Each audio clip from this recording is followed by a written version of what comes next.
Only twice in history has the Breeders' Cup Juvenile champion gone on to win the following year's Kentucky Derby. We're here to find out if we can get one of those contenders. Let's get going.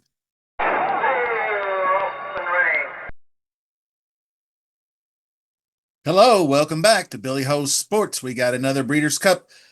This time it's the juvenile stakes. With all the recent 2-year-old stakes wrapped up, I thought this would be the perfect time to size up this year's juvenile contenders, see who's in, who's out after the weekend's events. Lots of things happened. We're going to start off with probably, I'd say, the most impressive performance, in my opinion, Ted Noffey. He passed his first test at 2 turns with flying colors in the Breeders' Cup Futurity at Keeneland. He's now 3-0. He's got dual Grade 1 victories, very rare. In the Grade 1 hopeful, he put the beat down on him going 7 furlong, much the same in the Breeders' Futurity. The only other real rival was Blackout Time, and he made that horse chase, and he couldn't make up any ground. He laid in wait, pressing the leader litmus test, and then they made the turn and he cranked it home. He is by Into Mischief, who has sired 3 Derby winners just since 2020. So this could be number 4.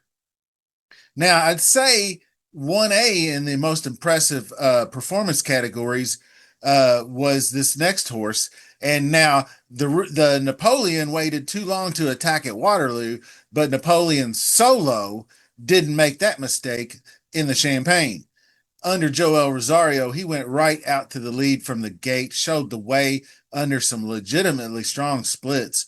Then she finished so fast down the stretch that afterwards trainer Chad Summers was hesitant to even commit to Del Mar, thinking he might have gone too fast. So, interesting horse to say the least, and one that will be getting a lot of coverage coming soon. Now, the aforementioned Blackout Time, who ran against Ted Noffey in the Breeders' Cup, was kind of a wise guy horse, and one that I guess wise guy horses are typically horses that are going to be sneaky, under the radar, decent value. Well, the word got out on him because that value got so much steam, it was bet down to all the way to 3-2 at post time. Terrible value. That's called an underlay, wise guys.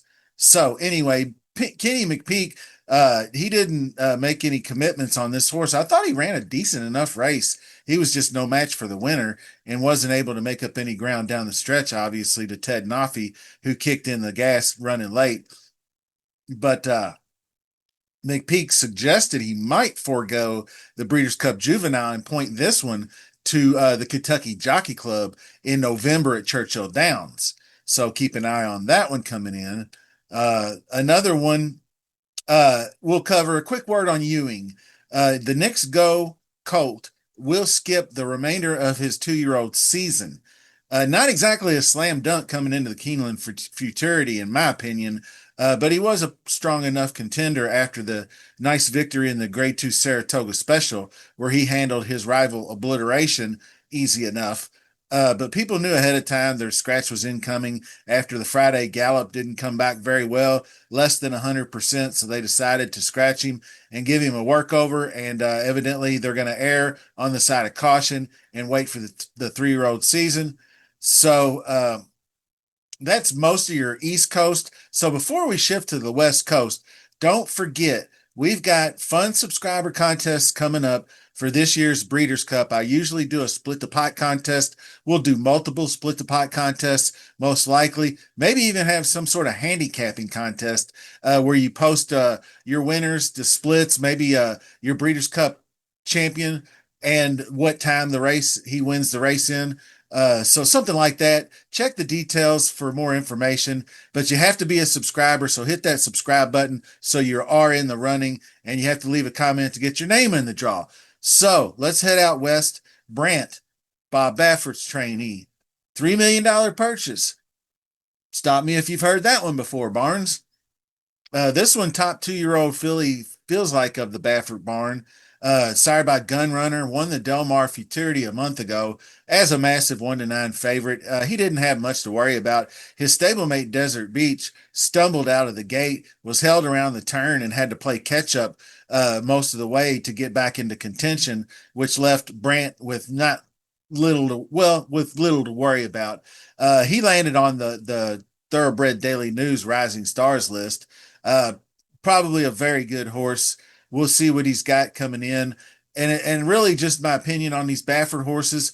He just runs roughshod all over or through California, and he's got two, three horses in every six horse race, and he's got the game plan to snuff out it each time. So you really just don't know how good these horses are after beating up on each other out west. So anyway, the one mentioned Desert Gate arguably ran a better race given his troubles from the very beginning.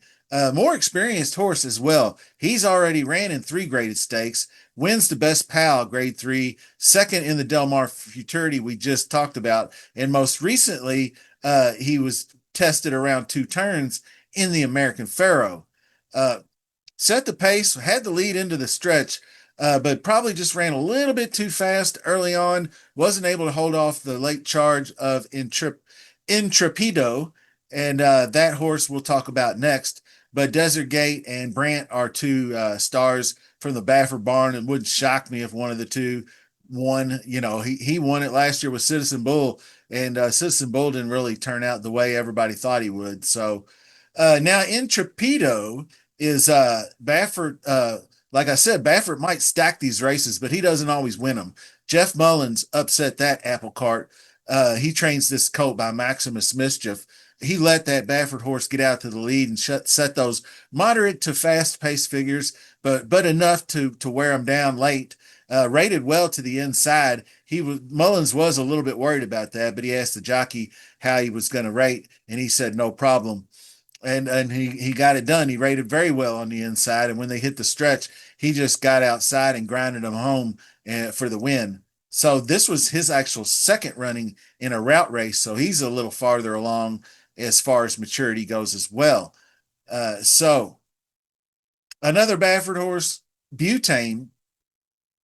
It's wild in hindsight. He was actually favored heavily over Ted Nafi in the hopeful back in September. But Butane by tis the law is trained by Bob Baffert, who seems to have so many in his stable. He just sent this one up to New York to run, and really kind of a laugh out loud moment in the stretch when Johnny V had the lead over Butane. I believe Flavian Pratt was riding. He looked like he hit nitrous oxide and blew down the stretch past Butane like he was standing still in the stretch, and Butane was left for second place, which he held on to by a head. So anyway, there are lots more other possibles for the race. Like Talkin was kind of a little bit of a chic play. Civil Liberty, Curtain Call was another one I was kind of on a little bit. Litmus Test was the pace setter. So pre-entries aren't due till October 20th. We should have much better or much clearer picture by then.